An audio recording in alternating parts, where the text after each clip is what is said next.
Vitalia Sesa. Pada media, Vitalia mengaku menerima pemberian berupa mobil sedan, arloji, dan sejumlah uang dalam jumlah besar. Ya ampun, ya Allah ini malaikat baik banget gitu kan, kasihnya sampai baru kenal aja udah ngasih ini itu gitu loh. Belum jelas apa hubungan Fatonah dengan Vitalia Sesa dan puluhan perempuan lainnya. Forum Indonesia untuk Transparansi Anggaran atau FITRA menyebutkan Fatonah harus dijerat dengan undang-undang korupsi karena diduga terlibat dalam gratifikasi seks. Jadi sebetulnya banyak aparat hukum kita itu lepas terhadap gratifikasi seksnya. Mereka hanya melihat dari sudut korupsinya aja gitu. Udah itu barang buktinya hanya uang yang dikasih gitu ya, yang dikasih kepada si wanita itu, tapi mereka tidak melihat apa maksudnya itu. Harusnya dua-duanya harus diungkap.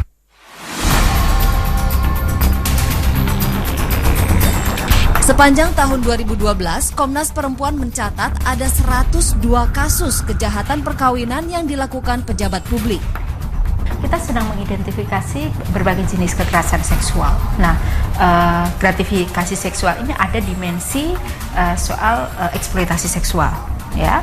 Jadi ini termasuk kekerasan terhadap perempuan yang dia harus dipidana. Nah, tapi berapa tahunnya dan bagaimana dia prinsip menjerakannya itu yang memang perlu diskusi lebih serius lagi gitu. Data yang dimiliki Komnas Perempuan menjadi acuan kami dalam melakukan penelusuran.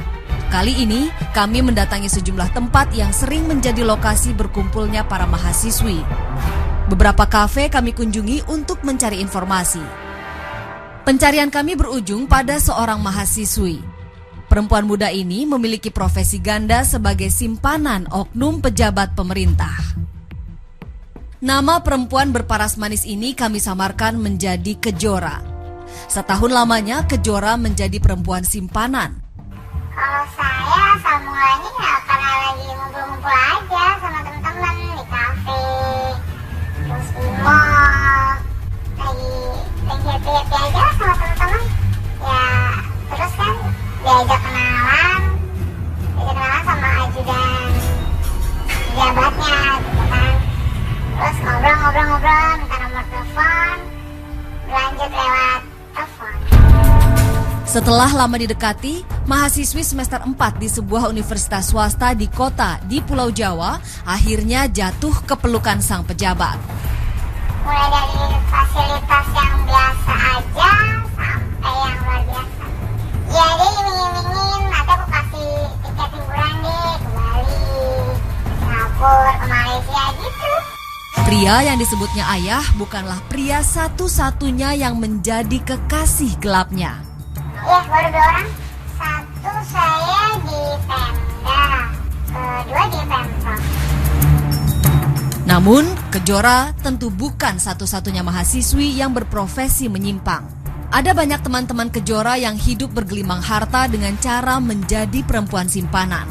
Kejora merujuk beberapa tempat yang menjadi tempat nongkrong para mahasiswi yang disebut sebagai ayam kampus.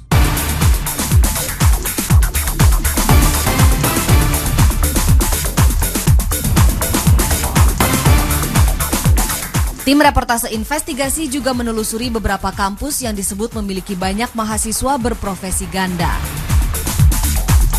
Setelah melakukan pencarian yang cukup melelahkan, kami akhirnya bertemu mahasiswi lainnya. Sebut saja namanya Cempaka. Sudah hampir 2 tahun Cempaka menjadi simpanan pejabat pemerintahan suatu kota di Jawa. Ya, asal mulanya berawalnya saya main kan, ya kayak tempat hiburan kan. Tadi dugem gitu, jadi ketemu sih, dari situ saya dikenalin, terus kenal, seperti itu.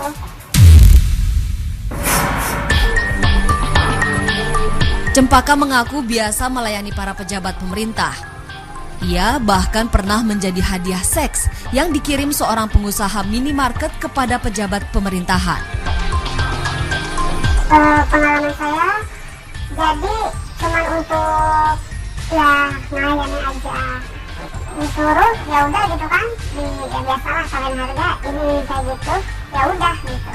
Pengusaha dia, usaha-usaha ya kayak buka minimarket gitu-gitu, dia banyak gitu pegangannya waktu itu.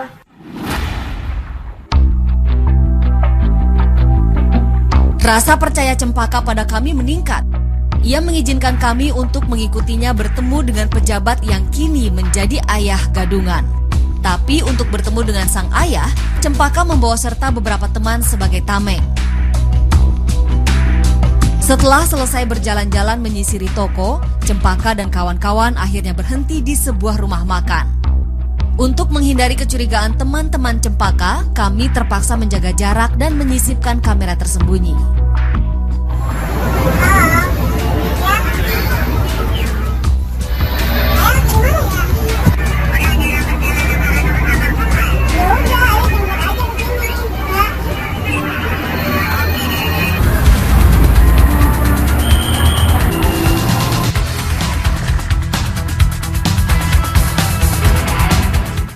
Cempaka berpisah dengan kedua temannya dan menemui sang ayah.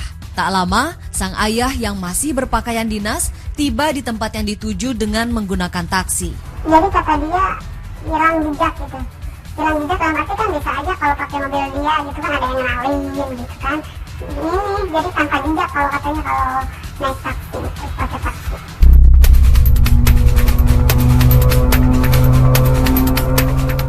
Sebuah kamera kecil kami sisipkan ke dalam tas milik Cempaka.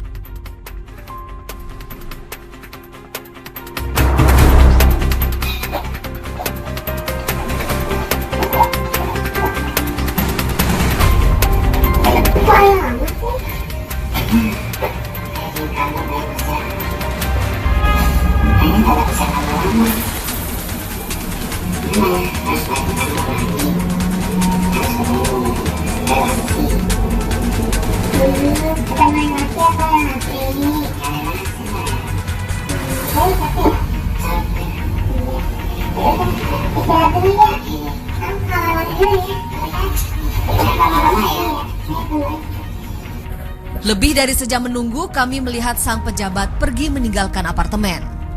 Intinya dia itu pejabat terus di bidang PU gitu mas.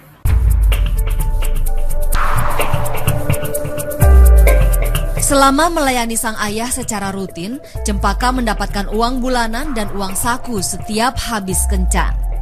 Selama dia kenal sama saya, nggak setiap main aja gitu. Jadi dia jauh ya kontekan ya saya minta butuh, ya dia ngasih. Ngasih yang saya mau ya ngasih yang saya butuhkan. Dibilangnya uang jajan, ya kan dari dia, ya kurang lebih 2-3 juta. Uang mengalir dengan mudah ke kantong Cempaka. Kehidupan terasa begitu mudah.